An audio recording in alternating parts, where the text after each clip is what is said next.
Morning students, कैसे हैं आप लोग? इकोनॉमिक्स के लिए हम लोग सब थोड़ा थोड़ा तो टेंशन में हैं? चलिए आपकी इस टेंशन को दूर करते हैं by discussing very important topics for session 24-25। हम लोगों को इस पर्टिकुलर वीडियो सीरीज के अंदर कुछ टॉपिक्स ऐसे देखने हैं जहां पर शॉर्ट क्वेश्चंस आएंगे। ये शॉर्ट क्वेश्चंस इतने इंपॉर्टेंट है कि आप इन्हें स्किप करना बिल्कुल अफोर्ड नहीं कर सकते हैं। हम लोग बिल्कुल ध्यान में ये रखकर कि हमारा पूरा टॉपिक कवर हो जाए, पहले स्टार्ट कर रहे हैं अपने मैक्रो इकोनॉमिक्स से। पहले देख लेते हैं वेटेज, हमारा वेटेज क्या रहेगा। Let us now start by discussing the syllabus. Syllabus जो हम लोगों का डिवाइडेड है इनटू 80 मार्क्स। 80 मार्क्स में से एक पोर्शन आता है हमारा मैक्रो एंड दूसरा पोर्शन आता है हमारा इंडियन इकोनॉमी। मैक्रो इकोनॉमिक्स के अंदर हमारे पास है 4 यूनिट्स। 4 यूनिट्स में पहली यूनिट है हमारी national income, that comprises of 10 marks. आप लोग स्क्रीन पर देख सकते हैं 10 मार्क्स का वेटेज है। देन उसके बाद हमारा आता है money and banking comprising of 6 marks. फिर हमारा आता है गवर्नमेंट बजट। देन हमारा गवर्नमेंट बजट के बाद आएगा balance of payment, determination of national income and employment भी है, ये आता है हमारा 12 मार्क्स। ये हमारा हुआ मैक्रो इकोनॉमिक्स का वेटेज। मैक्रो इकोनॉमिक्स के बाद लेट्स फॉलो इंडियन इकोनॉमिक्स जो हमारा पार्ट बी है, again consisting of 40 marks. 40 marks के लिए हम लोगों को पढ़ना है 3 यूनिट्स। एक यूनिट है हमारी डेवलपमेंटल एक्सपीरियंस 1947 से 1990। बेसिकली हम लोग यहाँ पर प्री ब्रिटिश ईरा पढ़ेंगे। प्री ब्रिटिश ईरा के बाद हम लोगों ने जो रिफॉर्म्स लेकर आए, रिफॉर्म्स के बाद हम लोग आ जाएंगे एलपीजी पॉलिसीज। ये कंप्लीट सेगमेंट जो हमारा होगा वो होगा 12 मार्क्स का। हम लोगों को नेक्स्ट पढ़ना है current challenges facing Indian economy 20 marks के लिए। एंड लास्ट हम लोगों का एक कंपैरिजन विद द नेबर्स, ये हमारा इंडो चाइना एंड पाकिस्तान हम लोग पढ़ने वाले हैं 8 मार्क्स के लिए। टोटल हम लोग प्रिपेयर कर रहे हैं 80 मार्क्स के लिए बच्चों, और इसके अंदर हम लोगों को जी जान लगा देनी है। 3 घंटे के पेपर के अंदर हम लोगों को 1.5 घंटा कंप्लीटली डिवोट करना है हमारे मैक्रो इकोनॉमिक्स के लिए, और 1.5 घंटा बैलेंस जो हम लोगों को चाहिए अपने इंडियन इको के लिए। क्या स्ट्रैटेजी होनी चाहिए, क्या प्लान होना चाहिए, ये भी डिस्कस करेंगे दूसरी वीडियोस के अंदर। मगर इस वीडियो के अंदर हम लोग डिस्कस करेंगे कि क्या इंपॉर्टेंट टॉपिक्स है जो हमको बिल्कुल स्किप नहीं करनी है, बिल्कुल नहीं छोड़ने हैं। चलिए देखते हैं नेशनल इनकम। स्टार्ट करते हैं नेशनल इनकम से।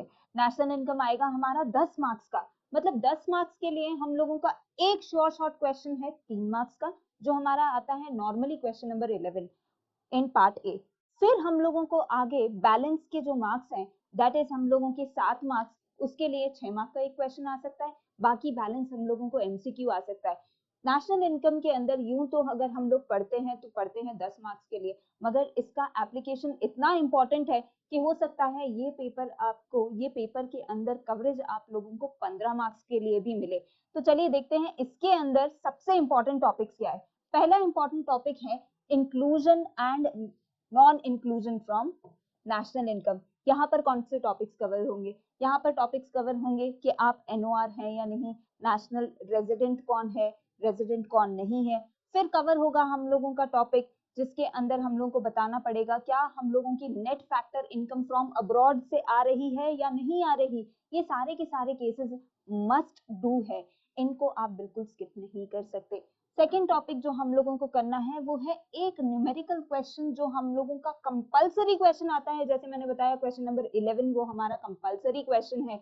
इसके लिए हम लोगों को प्रिपेयर करना है तीनों मेथड्स, या फिर हमारे एग्रीगेट्स भी इसी के अंदर आ जाएंगे। कहने के लिए हम लोगों को वैल्यू एडेड मेथड, सेकंड हम लोगों का मेथड इनकम, एंड थर्ड हमारा एक्सपेंडिचर मेथड। इन तीनों में से या तो आपके पास आएगा एक 3 मार्क्स का क्वेश्चन, और या हो सकता है आप लोगों को 6 मार्क्स का एक क्वेश्चन करना पड़े जिसके अंदर 2 पार्ट्स होंगे।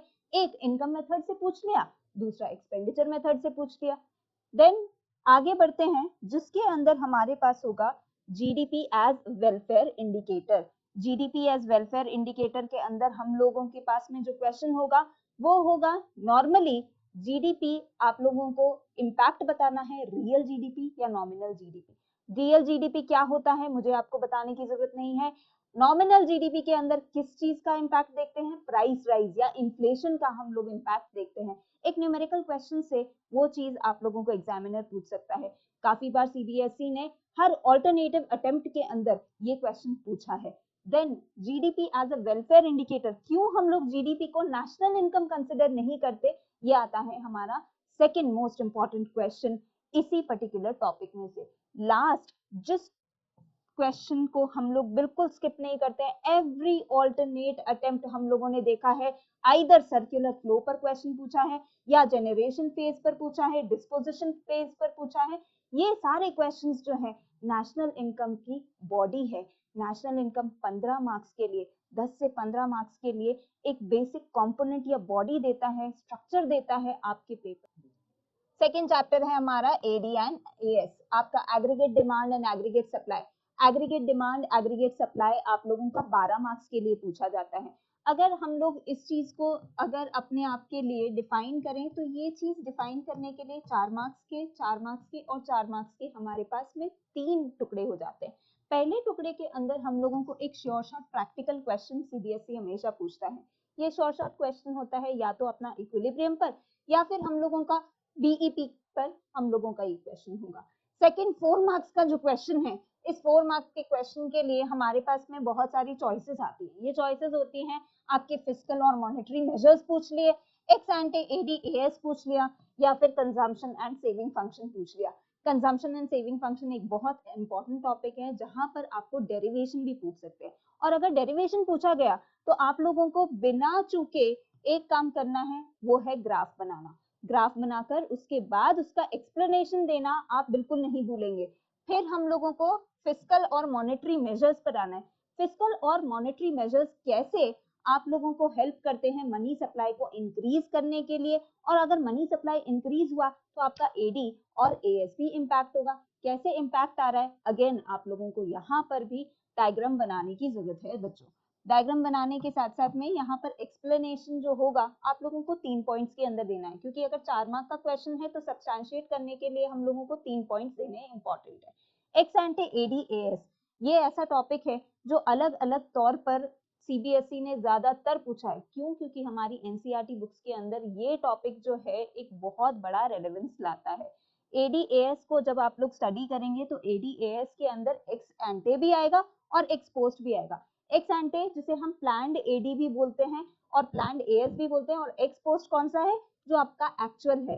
इसके अंदर आप लोगों को इक्विलिब्रियम पूछा जाएगा कि क्या अंडर एम्प्लॉयमेंट है, क्या हम लोग फुल एम्प्लॉयमेंट पर काम कर रहे हैं, और अगर कोई भी हम लोगों का बीच में कोई भी गैप है तो उसको हम लोग क्या बोलेंगे, उस गैप को हम लोग बोलेंगे इन्फ्लेशन या फिर डिफ्लेशन।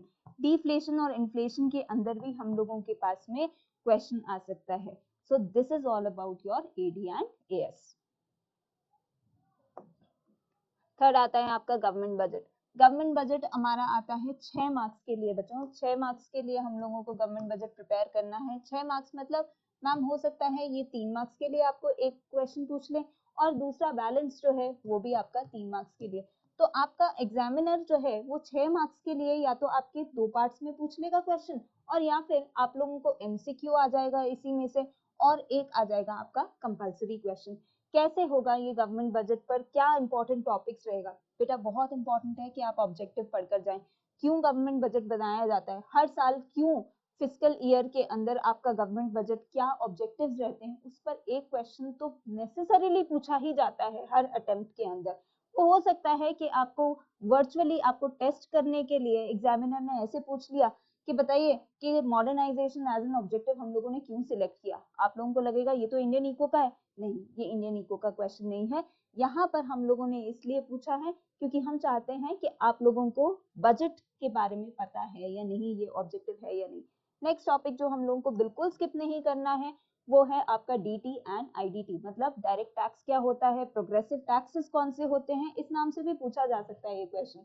ज्यादातर ये डिफरेंशिएशन के तौर पर पूछे जाएंगे, मतलब आप डिफरेंस बताइए। 3 मार्क का अगर क्वेश्चन है बच्चा, 3 पॉइंट्स आपको देने जरूरी हैं, मतलब आप एक में डिफाइन करेंगे, मीनिंग बताएंगे, और थर्ड में आप एग्जाम्पल देकर उस कंप्लीट क्वेश्चन को कंक्लूड करेंगे। देन नेक्स्ट टॉपिक है आप लोगों का एक प्रैक्टिकल क्वेश्चन। आजकल सीबीएसई बहुत ज्यादा एक प्रैक्टिकल क्वेश्चन के ऊपर फोकस दे रही है। ये प्रैक्टिकल क्वेश्चन होगा कि कब बजट जो है डेफिसिट में होता है, कब सरप्लस बजट आता है, और कौन से टाइप्स के बजट होते हैं। डेफिसिट बजट के टाइप्स आपके कौन से होते हैं? डेफिसिट बजट का टाइप है आप लोगों का रेवेन्यू डेफिसिट हो सकता है, कैपिटल डेफिसिट हो सकता है एंड प्राइमरी डेफिसिट हो सकता है। इन तीनों पर आप लोगों को अमाउंट कैलकुलेट करने के लिए 3 मार्क का क्वेश्चन आ सकता है, या फिर आप लोगों को 4+2 में भी पूछा जा सकता है ये क्वेश्चन। नेक्स्ट आप लोगों का इम्प्लीकेशन ऑफ फिस्कल डेफिसिट। मुझे बताने की जरूरत नहीं है कि फिस्कल डेफिसिट कितना इंपॉर्टेंट है आपके लिए, दोनों ही कंपोनेंट्स के लिए। पहला आप लोगों का प्रैक्टिकल, दूसरा आप लोगों का एक थ्योरेटिकल क्वेश्चन जिसके अंदर आप लोगों को इम्प्लीकेशन स्टेट करने हैं। अगर 4 मार्क्स का क्वेश्चन है, 4 पॉइंट्स हम लोगों को स्टेट करने हैं बच्चा। और अगर 4 मार्क का क्वेश्चन नहीं है, 3 मार्क का क्वेश्चन है, तो इम्प्लीकेशन स्टेट करेंगे और बताएंगे कि क्या इम्पैक्ट है ऑन द नेशनल इनकम।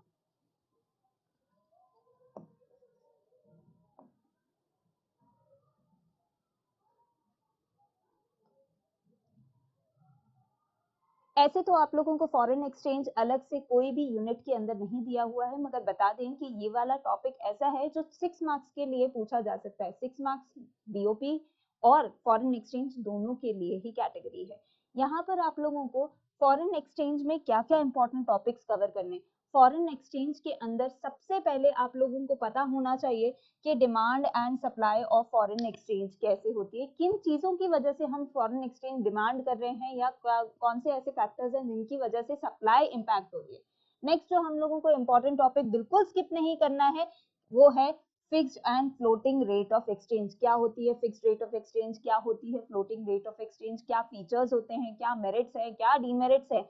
इन पर अगर एग्जामिनर ने क्वेश्चन पूछा तो अगर ये 6 मार्क्स का यूनिट है तो इसमें से 3 मार्क्स के लिए आप लोगों को पूछा जा सकता है। आप बताइए मेरिट और डीमेरिट। मैम अगर 3 मार्क्स का क्वेश्चन आया तो हम लोगों को कितने पॉइंट स्टेट करने पड़ेंगे? बेटा आपको स्टेट करने पड़ेंगे फिक्स्ड और फ्लोटिंग के अंदर। अगर आपका डिफरेंस बिटवीन वाला क्वेश्चन है या डिफरेंशिएट या टैबुलर फॉर्म के अंदर डिफरेंसेस दे रहे हैं, तब आप लोगों को देने हैं एटलीस्ट 3 पॉइंट्स।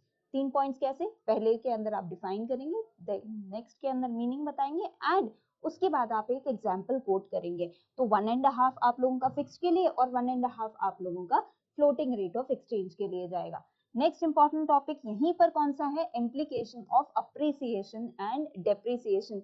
क्यों जब डेप्रिशिएट होती है करेंसी तो कैसे इंपैक्ट देते हैं, मतलब एक्सपोर्ट और इंपोर्ट के ऊपर आप लोगों का क्या इंपैक्ट होगा, ये हम लोगों को कहाँ पर देखना है। ये इंपैक्ट वाला क्वेश्चन हम लोगों को देखना है 3 मार्क्स के लिए। अगेन 3 पॉइंट्स आप लोगों को देने रहेंगे यहाँ पर रफली। देन फॉरेन एक्सचेंज रेट क्या होती है या एक्सचेंज रेट क्या होती है, इस चीज को आपको डिफाइन करने के लिए आ सकता है एक क्वेश्चन। हो सकता है ये क्वेश्चन उसके बाद एक सेकंड पार्ट के लिए आपको पूछा जाए कि अप्रिसिएशन का क्या इम्पैक्ट होगा, एक एग्जाम्पल से एक्सप्लेन करिए। तो फॉरेन एक्सचेंज के अंदर ये मस्ट डू टॉपिक्स हैं, बिल्कुल स्किप नहीं करने हैं हम लोगों को।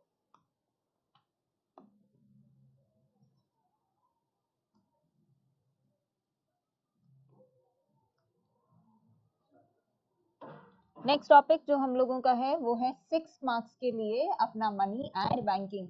मैम मनी और बैंकिंग के अंदर हम लोगों को क्या इंपॉर्टेंट टॉपिक्स करने हैं? बेटा सबसे पहले आप लोगों को करना है कि difference between barter system and money क्या है, कैसे मनी इवॉल्व हुआ, वो सबसे पहला इंपॉर्टेंट क्वेश्चन है।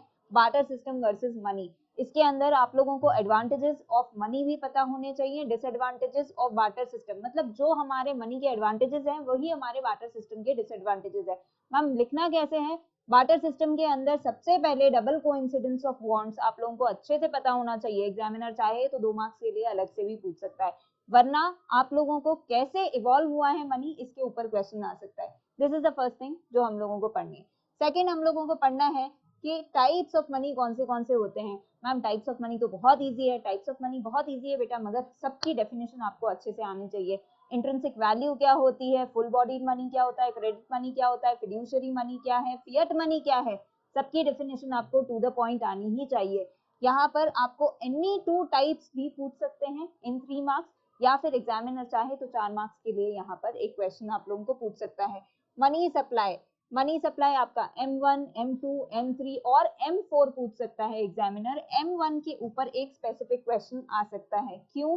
क्योंकि ये most liquid form of money है, इसीलिए इसके ऊपर M1 के अंदर आप लोगों को स्पेशल केयर रखनी है।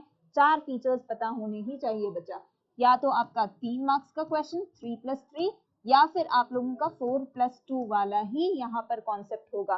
सप्लायर्स ऑफ मनी कौन होते हैं, ये अनदर कॉन्सेप्ट आप लोगों को अच्छे से आना चाहिए, पता होना चाहिए। सप्लायर ऑफ मनी कौन है, जो लीगल टेंडर इशू करने की अथॉरिटी रखते हैं, और कौन ऐसे हैं जो कॉइन्स आप लोगों के इशू करेंगे। मतलब गवर्नमेंट ऑफ इंडिया तो आप लोगों के कॉइन्स इशू कर रही हैं 1 और 2 रुपी वाले डिनोमिनेशन वाले, और बाकी सप्लायर ऑफ मनी कौन है, आरबीआई, उनके पास अथॉरिटी है। इसीलिए आरबीआई का एक फंक्शन भी है जो हम लोगों को बैंकिंग के अंदर पढ़ने के लिए मिलेगा। मनी से ही कनेक्टेड हम लोगों के पास में बैंकिंग है, और बैंकिंग के अंदर हम लोगों को क्या क्या इंपॉर्टेंट टॉपिक कवर करने हैं ये आपकी स्क्रीन पर अभी।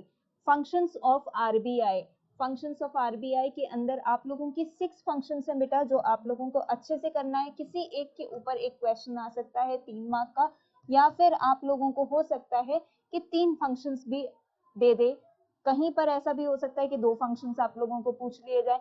तो ये फंक्शंस आप लोगों को बिल्कुल स्किप नहीं करना है, बहुत अच्छे से करना है।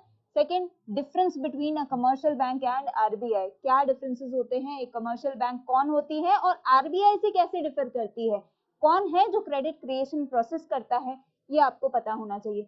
इसी बात से हम लोगों का थर्ड क्वेश्चन आता है जो है क्रेडिट क्रिएशन प्रोसेस। इस क्रेडिट क्रिएशन प्रोसेस के अंदर एक न्यूमेरिकल एग्जांपल जरूर से कोट करना है बिना फेल के। ये टेबल बनाना बहुत इंपॉर्टेंट है, लास्ट में आप लोगों को उस टेबल के अंदर बताना जरूरी है कि आप लोगों का टोटल डिपॉजिट जो है कितना हो गया है, इनिशियल डिपॉजिट से टोटल डिपॉजिट कितना हो गया है due to your multiplier effect, आपकी के की इफेक्ट की वजह से। लास्ट आप लोगों का क्वेश्चन है फिस्कल मेजर्स, कौन से ऐसे मेजर्स होते हैं, फिस्कल मेजर्स होते हैं जो बैंक के पास हैं to control the money supply in the economy. ये सारे मेजर्स हम लोगों को क्वालिटेटिव एंड क्वांटिटेटिव मेजर्स के तौर पर स्टेट करने हैं। क्वालिटेटिव मेजर्स अलग से पूछे जा सकते हैं और क्वांटिटेटिव मेजर्स भी अलग से पूछे जा सकते हैं। आपको कोई भी दो, अगर 4 मार्क का क्वेश्चन है, कोई भी दो अच्छे से एक्सप्लेन करने, पहले स्टेट करेंगे उसके बाद एक्सप्लेन करेंगे। तो ये यहाँ पर विद एग्जाम्पल देंगे हम लोग, बिना एग्जाम्पल के कोई भी क्वेश्चन कंप्लीट नहीं होगा। तो यहाँ पर आप लोगों को एग्जाम्पल जरूर से स्टेट करना है बच्चा लोग। अब आप लोगों के पास नेक्स्ट टॉपिक जो होगा वो आप लोगों का रैप कर रहा है यूनिट, और वो नेक्स्ट टॉपिक है हमारा बैलेंस ऑफ पेमेंट। बहुत अंडररेटेड टॉपिक है ऐसे तो, और आप लोगों को लगता है कि मैम इतना इंपॉर्टेंट नहीं है बेटा, क्योंकि यहाँ पर फॉरेन एक्सचेंज के साथ में बैलेंस ऑफ पेमेंट दोनों को हम लोगों ने कितना वेटेज दिया है, 6 मार्क का वेटेज दिया है। 6 मार्क्स के लिए आपका बैलेंस ऑफ पेमेंट अगेन 3+3 के लिए पूछा जा सकता है, या फिर आप लोगों का फ्लो +2 के लिए पूछा जा सकता है। आजकल सीबीएसई बहुत ज्यादा आप लोगों को एक प्रैक्टिकल क्वेश्चन पूछ रही है, जैसे गवर्नमेंट बजट पर आप लोगों का प्रैक्टिकल क्वेश्चन आ रहा है, वैसे यहाँ पर भी एक प्रैक्टिकल क्वेश्चन जरूर से पूछा जा रहा है। ट्रेड बैलेंस क्या होता है, विजिबल एंड इनविजिबल बैलेंस क्या होता है। करंट अकाउंट के अंदर आप लोगों को कुछ कंपोनेंट्स दे दिए जाएंगे, उन कंपोनेंट्स से आप लोगों को बताना है कि आपका एक्सपोर्ट और इंपोर्ट, उनके अंदर एक्सपोर्ट्स क्या है आपके विजिबल ट्रेड, इनविजिबल ट्रेड आपकी कौन सी है, सर्विसेज वाले कंपोनेंट। तो उस पर एक क्वेश्चन पूछा जा सकता है, कितने मार्क्स का, 3 मार्क्स का क्वेश्चन हो सकता है, उसमें से 1.5 के लिए आप लोगों को पूछा जाए, 2 पार्ट्स के अंदर एक क्वेश्चन। फिर करंट अकाउंट कौन से होते हैं, कैपिटल अकाउंट्स कौन से होते हैं, क्या क्या कंपोनेंट्स होते हैं, ये क्वेश्चन आपको पूछा जा सकता है 4 मार्क्स के अंदर। 4 मार्क्स के अंदर आप लोगों को 2-2 पॉइंट्स पर हेड आप लोगों को देना इंपॉर्टेंट है। फिर लास्ट में आप लोगों को ऑफिशियल रिजर्व ट्रांसफर्स, जिनको हम ओआरटी भी बोलते हैं, उनके ऊपर क्वेश्चन पूछा जा सकता है। एंड अलग से अगर एग्जामिनर चाहे तो difference between your autonomous and accommodating items, मतलब आप लोगों को अच्छे से याद होगा below the line items and above the line items, हम लोगों को इन दो के बीच में अच्छे से डिफरेंस पता होना चाहिए। मस्ट हैव टॉपिक्स हैं बेटा ये सारे के सारे हमारे एक कंपाइलेशन है, हम लोगों का एक अटेम्प्ट है to actually motivate you to study macro economics in such a way कि कोई इंपॉर्टेंट टॉपिक आपका ऐसा ना रह जाए जिसके अंदर हम लोग 80 ऑन 80 लाने से चूक जाए। इन सारे टॉपिक्स को बहुत अच्छे से करिए बच्चा, 1 मंथ टू गो। आप लोगों को इकोनॉमिक्स के अंदर स्ट्रैटेजी फुल प्रूफ ऐसी होनी चाहिए कि हम 80 ऑन 80 स्कोर करें, we can nail it. And इस नेलिंग के लिए आप लोगों को चाहिए प्रिपरेशन। वो कहते हैं ना कि if you fail to prepare you are preparing to fail. तो इसी कोट के साथ में एक छोटा सा ब्रेक लेते हैं, और ब्रेक के बाद देखेंगे कि क्या इंपॉर्टेंट टॉपिक्स हैं हमारे इंडियन इकोनॉमिक्स के अंदर। The only place where success comes before work is dictionary. मतलब आप कुछ काम करेंगे नहीं तो फिर आप लोगों को सक्सेस मिलेगी नहीं, तो इसीलिए काम में लगे रहिए। चलिए वीडियो कंटिन्यू करते हैं हम लोगों के सेकंड पार्ट के साथ। सेकंड पार्ट है हमारा इंडियन इकोनॉमिक्स। इंडियन इकोनॉमिक्स के अंदर हमारे पास है 3 यूनिट्स बचा। पहली हम लोगों के पास यूनिट कौन सी है? Indian economy on the eve of independence. कौन से चैप्टर्स कवर करेगी? यहाँ पर ये 3 चैप्टर्स कवर करेगी। फर्स्ट हम लोग का pre British era, second reform वाला, और रिफॉर्म के बाद हम लोग कब एलपीजी लेकर आए, ये तीनों चैप्टर्स का कंपाइलेशन है हमारे पास 12 मार्क्स के लिए। मैम 12 मार्क्स के लिए हम लोगों को 3 चैप्टर्स पढ़ने? बिल्कुल बचा, 3 मार्क्स आप लोगों को एक्सपेक्टेड। एक क्वेश्चन तो आता ही है 3 मार्क्स का, जो आप लोगों को कंपल्सरी क्वेश्चन होता है। यहाँ पर आप लोगों को क्या क्या इंपॉर्टेंट टॉपिक्स हैं जो हम लोगों को पढ़ने। यहाँ पर सबसे पहले आपको पढ़ना है रीजंस ऑफ बैकवर्डनेस, क्यों हमारी इंडियन इकोनॉमी इतनी बैकवर्ड थी, रीजंस आप लोगों को देने हैं। एग्रीकल्चर कैसा था, इंडस्ट्रीज कैसी थी, हम लोगों के पास में इंपोर्ट सब्सटीट्यूशन या इनवर्ड लुकिंग इकोनॉमी हमारी क्यों थी, इस पर क्वेश्चंस आप लोगों के आ सकते हैं। सेकेंड हम लोगों को ब्रिटिश एडमिनिस्ट्रेशन का अप्रेजल। हम लोग जानते हैं कि बहुत सारे हम लोगों के पास में नेगेटिव पॉइंट्स थे ब्रिटिश एडमिनिस्ट्रेशन के, क्या कुछ पॉजिटिव्स भी थे? नॉर्मली क्वेश्चंस पूछे जाते हैं उन पॉजिटिव्स पर, क्योंकि नेगेटिव्स तो आप लोगों ने यहीं पर कवर कर लिए बैकवर्डनेस, रीजंस ऑफ बैकवर्डनेस पर। तो पॉजिटिव इंपैक्ट क्या था वो यहाँ पर। One of the chief questions जो आ सकता है वो है रेलवेज। क्यों रेलवेज लेकर आए थे हम लोग? आप लोगों को अच्छे से पता होगा डीके ऑफ हैंडीक्राफ्ट इंडस्ट्रीज हुई थी, और उसके बाद हम लोग को इंपोर्टेशन और एक्सपोर्टेशन करना था। इंपोर्ट किस चीज का? इंपोर्टेशन हम लोगों को करना था उन लोगों से, किससे? हम लोगों को इंडिया से हम लोगों को बाहर एक्सपोर्ट करना था, और इंपोर्ट करना था हम लोगों को फिनिश्ड गुड्स का बाहर से। वो हम लोगों को रेलवेज के थ्रू काम हुआ, और ये किसने किया? ब्रिटिश ने किया। तो इस पर एक 4 मार्क का क्वेश्चन आपको एक्सपेक्ट हो सकता है, या फिर ये क्वेश्चन आपको 3 मार्क्स के लिए भी आ सकता है। आपका एग्रीकल्चर का स्टेट कैसा था? इंडियन इकोनॉमी की बात कर रहे हैं तो हमारे पास में 70% लोग ऐसे हैं जो प्रिडोमिनेंटली किस पर डिपेंडेंट है? एग्रीकल्चर पर डिपेंडेंट है। अब इस एग्रीकल्चर की स्टेट क्या थी? आपको बैकवर्डनेस, स्टैग्नेंट इकोनॉमी, ये सब चीजें पता है। रीजंस देने हैं कि India was reduced to a status of net exporter of raw material and importer of finished goods. ये क्वेश्चन आ सकता है आप लोगों का, अगेन 4 मार्क्स या फिर 3 मार्क्स के लिए। इंडस्ट्रीज की कंडीशन ना के बराबर, इस पर एक क्वेश्चन नॉर्मली एक्सपेक्ट अगर आप करें तो कैसा क्वेश्चन आ सकता है कि आपकी इंडस्ट्रीज कैसी थी? इंडस्ट्रीज के नाम पर हमारे पास पेपर, हैंडीक्राफ्ट और जूट इंडस्ट्री, और आप लोगों के पास मैक्सिमम अगर बात करें तो 1909 के अंदर हम लोगों के पास में टाटा स्टील नाम की एक इंडस्ट्री आ गई थी। बस यही इंडस्ट्रीज थी हमारे पास। These are the must do topics. Next topic जो हम लोगों ने करना है वो आप लोगों का यहीं पर होगा,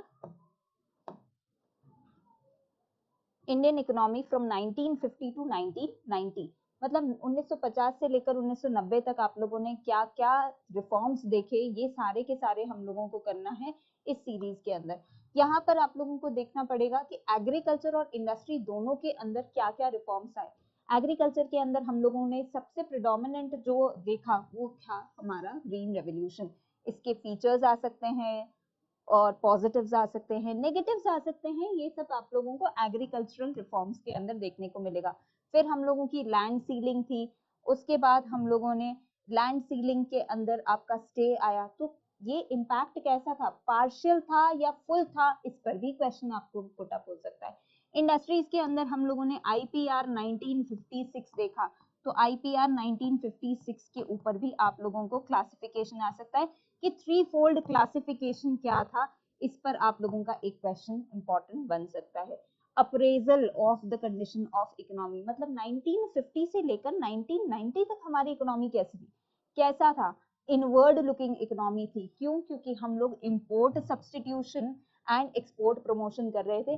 विच comes to the next topic which is most important. Last जो हम लोगों को करना है बेटा वो है हम लोगों का एलपीजी पॉलिसीज, या फिर एनईपी पॉलिसीज भी बोलते हैं हम इनको। एनईपी पॉलिसीज के अंदर आप लोगों को एलपीजी डिफाइन करना आना चाहिए। क्या था लिबरलाइजेशन, क्या था प्राइवेटाइजेशन, क्या था ग्लोबलाइजेशन, डेफिनेशंस बहुत इंपॉर्टेंट है, पता होनी चाहिए। फिर हम लोगों को क्या जरूरत पड़ी कि हम लोग इनवर्ड लुकिंग स्ट्रैटेजी से हम लोगों ने आउटवर्ड लुकिंग स्ट्रैटेजी अडॉप्ट करी। Need for reforms, another basic question. NEP appraisal जो है वो लास्ट में आप लोगों को पॉजिटिव और नेगेटिव दोनों इम्पैक्ट के लिए ये क्वेश्चन पूछा जा सकता है, तो आप लोग इसको पॉजिटिव और नेगेटिव इम्पैक्ट की तरह आप लोग इस क्वेश्चन को दे सकते हैं। कुछ इंपॉर्टेंट डेफिनेशंस भी हैं जो मैं आप लोगों को बोलूंगी, बाय हार्ट कर लीजिए। कौन सी वाली? Demonetisation and disinvestment. क्यों डिसइन्वेस्टमेंट इंपॉर्टेंट है? आप लोग प्राइवेटाइज होकर, क्या प्राइवेटाइजेशन एंड डिसइन्वेस्टमेंट दोनों एक ही है? ये क्वेश्चन आप लोगों को बहुत अच्छे से आना चाहिए। चलिए बच्चा, अब न्यू इकोनॉमिक पॉलिसी, ये सब देखने के बाद हम लोगों को अब देखना है हमारा नेक्स्ट यूनिट। वो नेक्स्ट यूनिट कौन सा है? आप लोगों का करंट चैलेंजेस। बच्चा, करंट चैलेंजेस के अंदर आप लोगों के बहुत सारे चैप्टर्स आते हैं, जैसे HCF मतलब ह्यूमन कैपिटल फॉर्मेशन, आपका रूरल डेवलपमेंट आ गया, देन आप लोगों के पास आ गया सस्टेनेबल डेवलपमेंट एंड आ गया आपका एम्प्लॉयमेंट। तो ये 4 चैप्टर्स की जो आप लोगों की एक यूनिट बन रही है वो है करंट चैलेंजेस हमारे पास में जो है। तो मैं एक एक चैप्टर का इंपॉर्टेंट बताते जा रही हूँ, आप लोग प्लीज नोट डाउन करिए। पहले है HCF। आप लोगों को डिफाइन करना आना चाहिए कि HCF है क्या, ह्यूमन कैपिटल फॉर्मेशन क्या चीज है। फिर आपको डिफरेंसेस पता होना चाहिए ह्यूमन कैपिटल और ह्यूमन डेवलपमेंट। एक मीन्स टू एंड्स वाला आप लोग हमेशा कोट करते हैं, तो विद एग्जांपल कोट करिए। एक चीज क्या है, एक सोर्स है, और दूसरा क्या चीज है, ह्यूमन डेवलपमेंट की अगर बात करेंगे तो वो रिजल्ट है। ऐसे आपको अच्छे से याद रखना है। फिर human capital versus physical capital, क्या होता है ह्यूमन कैपिटल और फिजिकल कैपिटल से कैसे डिफर करता है, दिस इज अनदर टॉपिक जो हमको बहुत अच्छे से आना चाहिए। Now normally CBSE role of education पर क्वेश्चन पूछते ही पूछते हैं, तो आप इस पर्टिकुलर टॉपिक को बिल्कुल स्किप ना करें। यहाँ पर चैलेंजेस भी पता होने चाहिए क्योंकि हमारी इकोनॉमी के अंदर लिटरेसी रेट बहुत ज्यादा कम है, इसीलिए हम लोगों को रोल ऑफ एजुकेशन मतलब यहाँ पर गवर्नमेंट इंटरवेंशन भी जरूरी है। क्यों जरूरी है, ये सारे क्वेश्चंस आप लोगों को प्रिपेयर करने हैं HCF के अंदर। कमिंग अहेड, आप लोगों को नेक्स्ट टॉपिक है आप लोगों का rural development, one of the easiest topics, but अगर आप इसमें 4 पॉइंट्स नहीं देंगे बेटा तो मार्क्स लूज करेंगे। यहाँ पर रूरल डेवलपमेंट के अंदर जो फर्स्ट टॉपिक आपको कवर करना है वो है क्रेडिट। आप लोगों को रूरल क्रेडिट के टाइप्स, यहाँ पर टाइप्स आप लोगों को पर्पस के लिए भी हो सकता है और इंस्टीट्यूशनल और नॉन इंस्टीट्यूशनल भी हो सकता है। तो क्वेश्चन प्रॉपरली रीड करेंगे उसके बाद ही आंसर करेंगे। 3 मार्क के लिए एक क्वेश्चन पूछ सकते हैं कि बताइए कि रूरल क्रेडिट कितने टाइप्स का होता है, इंस्टीट्यूशनल, नॉन इंस्टीट्यूशनल। और अगर उन्होंने बोला पर्पस के लिए आप स्टेट करेंगे तो आप पर्पस हो सकता है शॉर्ट टर्म के लिए, लॉन्ग टर्म के लिए या फिर मीडियम टर्म के लिए। प्रॉपरली ये टॉपिक करना है। देन अगेन नाबार्ड, हम सब जानते हैं नाबार्ड एक एपेक्स इंस्टीट्यूशन है for rural credit.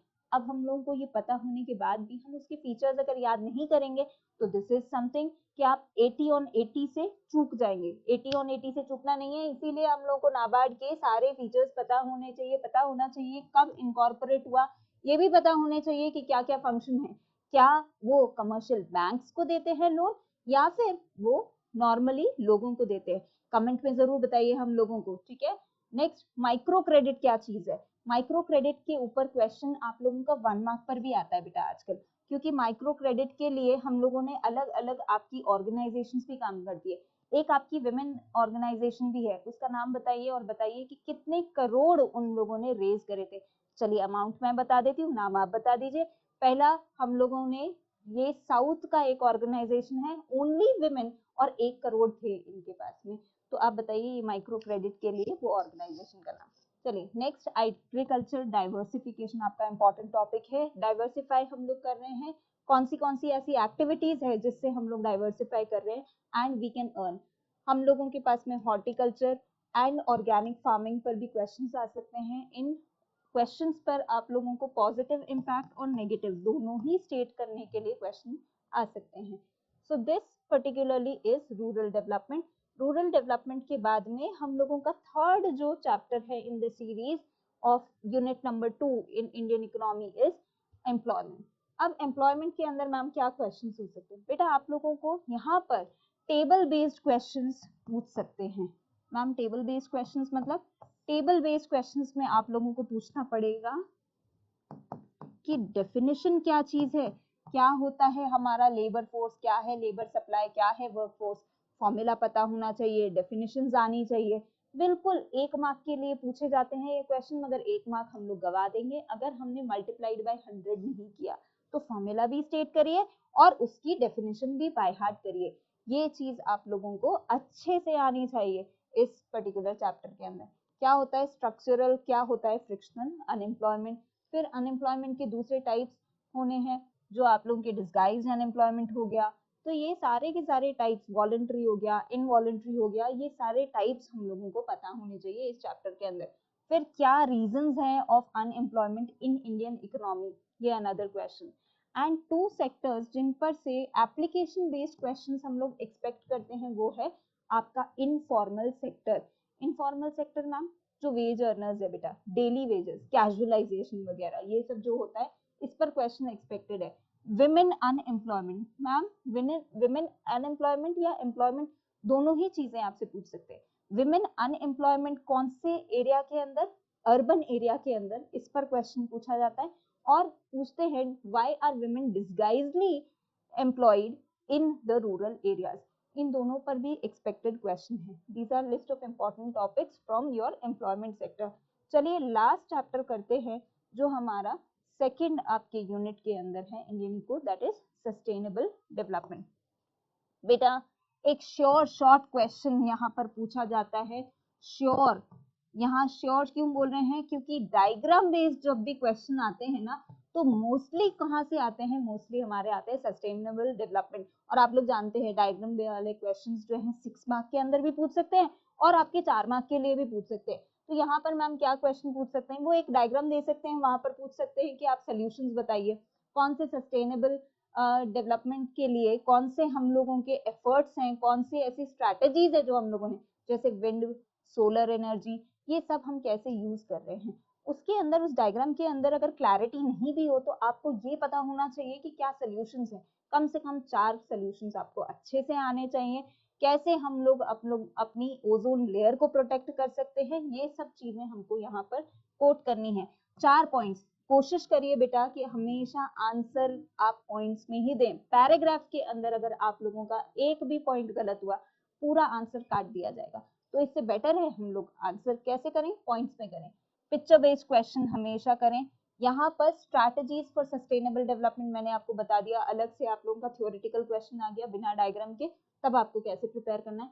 What are the concerns of environmental degradation and उसके solutions, these are the must do questions in sustainable development। अब बची है हमारी बिल्कुल लास्ट यूनिट, और उस लास्ट यूनिट का नाम क्या है, हम लोगों का comparative development, India, China and Pakistan. Ma'am कैसा क्वेश्चन एक्सपेक्टेड है बेटा, टेबल बेस्ड क्वेश्चन आएगा। टेबल बेस्ड क्वेश्चन के अंदर मैम क्या आएगा, एक आपको टेबल दी जाएगी जहां पर आपको एनालिसिस करना है, रीजंस बनाते हैं, आपको इम्पैक्ट बताने हैं, इन सब चीजों की आपको टेबल दी जाएगी। हम कैसे लिखेंगे, पॉइंट्स में लिखिए आंसर। डेटा आपके सामने होगा, बस एनालिसिस आप लोगों ने करना है। आप लोगों को बताना है कि कैसे आप लोगों की स्ट्रैटेजीज, डिफरेंट स्ट्रैटेजी होने के बाद भी ये 3 नेबर्स की आप लोगों की प्रोग्रेस कैसी है in the current era. India आपका, चाइना एंड योर पाकिस्तान, इन तीनों के ऊपर टेबल बेस्ड क्वेश्चन आ सकता है। टेबल बेस्ड क्वेश्चन के अंदर आप लोगों को फर्दर सब क्लासिफिकेशन होगा। मोस्टली अगर टेबल बेस्ड क्वेश्चन आता है तो 6 मार्क के लिए आता है बेटा। ये चैप्टर है आपका 8 to 6 मार्क्स का, जिसके अंदर आप लोगों को ज्यादातर एक 6 मार्क का क्वेश्चन आ जाएगा और 2 क्वेश्चन आप लोगों के कौन से आ जाएंगे, एमसीक्यू क्वेश्चन एक्सपेक्टेड होते हैं। यहाँ पर मैम डिफरेंटली हम लोगों को क्या प्रिपेयर करना है बेटा, जीएलपी और जीएलएफ, ये 2 आप लोगों को अच्छे से आने चाहिए चाइना के अंदर, क्योंकि चाइना के अंदर हम लोगों को लीस्ट नॉलेज होती है। जीएलएफ आपको अच्छे से पता होना चाहिए कि क्यों आया था ग्रेट प्रोलेटेरियन ईरा, क्यों आया था, और आप लोगों का जीएलएफ ग्रेट लीप फॉरवर्ड, ये दोनों ही आपको अच्छे से आने चाहिए। इन पर एक स्पेसिफिक क्वेश्चन आ सकता है, अगर वो क्वेश्चन आया तो वो 3 मार्क्स का भी हो सकता है, एंड +3 उसमें सेकेंड पार्ट के अंदर वो लोग दूसरा कोई एक्सटेंशन पूछ सकते हैं। Last but not the least, please इस क्वेश्चन को आप लोग कभी भी पैराग्राफ या कॉम्प्रिहेंशन की तरह ना करें। इस चैप्टर को जब आप लोग पढ़ेंगे तो इस चैप्टर में इंडियन इकोनॉमी हम लोग ऑलरेडी पढ़ चुके हैं। हम लोगों को क्या प्रिपेयर करना है, हम लोगों को पाकिस्तान पर अलग से प्रिपेयर करना है, चाइना पर, तो वो ऐसे प्रिपेयर करना है कि हमारे पास कोर पॉइंट्स हो। कोर पॉइंट स्टेट करेंगे, बिल्कुल आपको आंसर्स मिल जाएंगे। तो with this we conclude our complete revision most important topics जो हम लोगों ने किए हैं राइट फ्रॉम द बिगिनिंग। आप लोगों को माइक्रो भी करवाया हम लोगों ने कि क्या इंपॉर्टेंट मैक्रो के अंदर है, क्या इंपॉर्टेंट टॉपिक्स हमारे माइक्रो के अंदर है। This concludes our complete revision strategy के हम लोगों को क्या क्या टॉपिक्स करने हैं हमारे इंडियन इको के अंदर, मैक्रो के अंदर। चलिए अब ये सब तो कर लिया, अब हमारा बोनस। बोनस क्या चीज है? बोनस है हमारे 2 क्वेश्चंस जो हम लोग करने वाले हैं। ये 2 क्वेश्चंस करके देखते हैं कि इंपॉर्टेंट टॉपिक्स में से क्वेश्चन कैसे आ सकते हैं। बेटा 2 एमसीक्यू मैंने लिए हैं, जल्दी से फटाफट से आप लोग डिस्क्रिप्शन के अंदर आंसर करिए अगर आपको आता है, वरना बाकी लोगों के साथ मैं कर रही हूँ। Read the following figure carefully and choose the correct pair from the alternatives given below. आप लोगों को 3 फेजेस दिए हुए हैं। हमारा फर्स्ट फेज है जनरेशन फेज, सेकंड है डिस्ट्रीब्यूशन फेज, थर्ड बताइए? थर्ड है हमारा डिस्पोजिशन फेज। एंड उसी के साथ में जनरेशन फेज कौन सा होता है बेटा? जनरेशन फेज होता है आपका आउटपुट वाला। So which correct option? Correct option is option number C, आप लोगों का आउटपुट एंड डिस्पोजिशन फेज। इस एक और बोनस क्वेश्चन है चिल्ड्रन जिसको आपको सॉल्व करना है। This question is from AD and AS. आप लोगों का एग्रीगेट डिमांड और एग्रीगेट सप्लाई पर है। एक क्वेश्चन मैंने आपके साथ किया, एक क्वेश्चन आप मुझे कमेंट बॉक्स में करके बताइए कि क्या कौन सी चीज आप लोगों का ऑटोनॉमस कंजम्पशन है फ्रॉम दिस फिगर। इस चीज को बताकर उसके बाद कमेंट बिलो कि ये करेक्ट आंसर क्या है। इसका सेकंड पार्ट भी है द ब्रेक इवन पॉइंट। आप लोगों को ब्रेक इवन पॉइंट भी बताना है। बेटा this was all from us for macro and आपका इंडियन, ये चीजों में क्या इंपॉर्टेंट टॉपिक्स है। अगर आप लोगों के पास में और कोई सजेशंस हैं और कोई वीडियोस आप लोग चाहते हैं कि हम लोग अपलोड करें तो please do comment and then subscribe to our channel. Also children, you can check the description box for the sample paper questions. हम लोगों को प्लीज आप कांटेक्ट कर सकते हैं अगर आप लोगों को लगता है हमारी वीडियोस अच्छी है तो give a thumbs up. Thank you.